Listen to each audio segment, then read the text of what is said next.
بسم اللہ الرحمن الرحیم نحمدہ و نصلی علی رسولہ الکریم۔ السلام علیکم۔ حضرت علی رضی اللہ تعالیٰ عنہ کی وصیت جو آپ رضی اللہ تعالیٰ عنہ نے اپنے تمام بیٹوں اور اس امت کے نام چھوڑی۔ علامہ ابن کثیر رحمۃ اللہ علیہ نے اپنی تاریخ بدایہ و نہایہ میں نقل کی ہے۔ میں اس کی تحریر کو آپ کے سامنے پڑھ رہا ہوں۔ بسم اللہ الرحمن الرحیم۔ یہ وصیت علی بن ابی طالب نے کی ہے۔ وہ گواہی دیتا ہے کہ اللہ کے سوا کوئی معبود نہیں، وہ وحدہ لا شریک ہے، اور محمد صلی اللہ علیہ وآلہ وسلم اس کے بندے اور رسول ہیں۔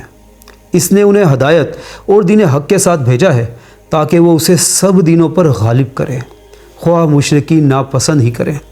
بلا شبہ میری نماز اور میری قربانیاں اور میرا جینا اور میرا مرنا اللہ رب العالمین کے لیے ہے، جس کا کوئی شریک نہیں، اور یہی مجھے حکم دیا گیا ہے، اور میں اول المسلمین ہوں۔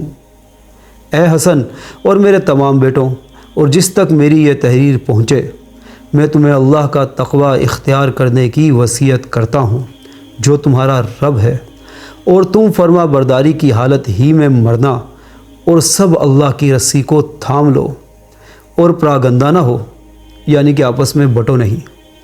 میں نے حضرت ابو القاسم صلی اللہ علیہ وآلہ وسلم کو فرماتے سنا ہے کہ بلا شبہ آپس کے تعلقات کی اصلاح عام نماز روزے سے افضل ہے۔ اپنے قرابت داروں کا خیال رکھو، اللہ تم پر حساب کو آسان کر دے گا، اور یتیموں کے بارے میں اللہ سے ڈرو، اور ان کے منہوں کو ہلاک نہ کرو، اور نہ وہ تمہاری موجودگی میں ضائع ہوں، اور اپنے پڑوسیوں کے بارے میں بھی اللہ سے ڈرو، بلا شبہ وہ تمہارے نبی کی وصیت ہیں۔ آپ ہمیشہ ان کے متعلق وصیت کرتے رہے، حتیٰ کہ ہم نے خیال کیا کہ آپ عن قریب انہیں وارث قرار دے دیں گے۔ اور قرآن کے بارے میں بھی اللہ سے ڈرو، اور کوئی دوسرا اس پر عمل کرنے میں تم سے سبقت نہ کرے، اور نماز کے بارے میں بھی اللہ سے ڈرو، بلا شبہ وہ تمہارے دین کا ستون ہے۔ اور اپنے رب کے گھر کے بارے میں بھی اللہ سے ڈرو، جب تک تم زندہ رہو وہ تم سے خالی نہ ہو، اور اگر اسے چھوڑ دیا گیا تو تم ایک دوسرے کو نہ دیکھو گے۔ اور رمضان کے بارے میں بھی اللہ سے ڈرو، بلا شبہ اس کے روزے دوزخ کے مقابلہ میں ڈھال ہیں، اور اپنے مالوں اور اپنی جانوں کے ساتھ راہ خدا میں جہاد کرنے کے بارے میں بھی اللہ سے ڈرو، اور زکوٰۃ کے بارے میں بھی اللہ سے ڈرو، بلا شبہ وہ اللہ کے غضب کو ٹھنڈا کرتی ہے۔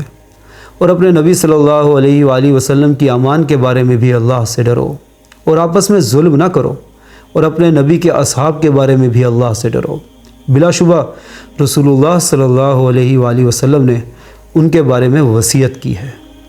اور فقراء اور مساکین کے بارے میں بھی اللہ سے ڈرو، اور انہیں اپنی معاش میں شریک کرو، اور اپنے غلاموں کے بارے میں بھی اللہ سے ڈرو۔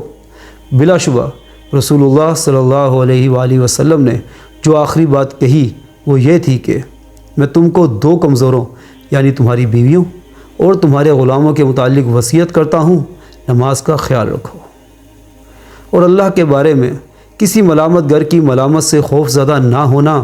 جو تمہارا قصد کرے گا اور تمہارے خلاف بغاوت کرے گا وہ تمہیں اس کے مقابلہ میں کفایت کرے گا۔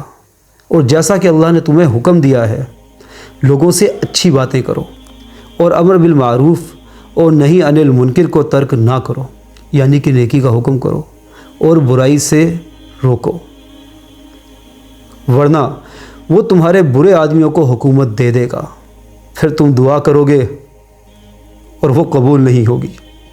اور تم پر ایک دوسرے کے ساتھ تعلق رکھنا اور ایک دوسرے پر خرچ کرنا لازم ہے، اور ایک دوسرے کو پشت دینے اور ایک دوسرے سے تعلقات قطع کرنے اور آپس میں گروہوں میں بٹنے سے بچو، اور نیکی اور تقوی کے کاموں میں ایک دوسرے سے تعاون کرو، اور گناہ اور ظلم پر ایک دوسرے سے تعاون نہ کرو، اور اللہ سے ڈرو، بلا شبہ اللہ سخت عذاب والا ہے۔ اہل بیت، اللہ تمہارا محافظ ہو، اور تمہارا نبی تمہارا نگہبان ہو۔ میں تمہیں اللہ کے سپرد کرتا ہوں، اور تمہیں السلام علیکم ورحمۃ اللہ کہتا ہوں۔ اس کے آگے علامہ ابن کثیر رحمۃ اللہ علیہ لکھتے ہیں کہ پھر آپ لا الہ الا اللہ کے سوا کچھ نہ بولے، اور رمضان